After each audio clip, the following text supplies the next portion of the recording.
Just how fast was Usain Bolt's gold medal sprint? Let's put him on a slightly bigger stage and see him race against every Olympic medalist since 1896.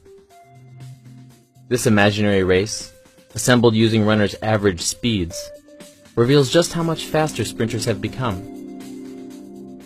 A few lanes over, we see another Usain Bolt, who dominated the field in Beijing in 2008.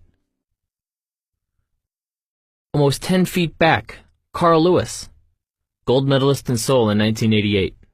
He won in 1984 too, one of just a handful of sprinters on this track twice. As we go further back in time, we pass more of the fastest sprinters in history. Jim Hines, the first man to break 10 seconds in the Olympics. Jesse Owens, who won 4 golds in Berlin in 1936. Archie Hahn, the Milwaukee Meteor, who won 3 events in 1904.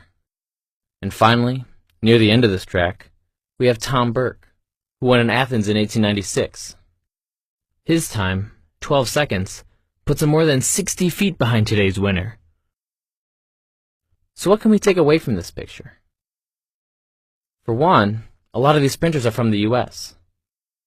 Although Americans have had a rivalry with British sprinters, and, more recently, Caribbean athletes, nearly half of these runners are Americans. But we can also see the glory is fleeting. Repeat performances are rare. There's been a new winner on the podium in all but 3 Olympics. But to get a little bit more perspective, let's see how some of America's best young sprinters would fit into this group. Here are the fastest kids at the 100-meter dash at different ages, as recorded by the Amateur Athletic Association. Obviously, they're way behind today's athletes. But they're not as far behind as you might expect.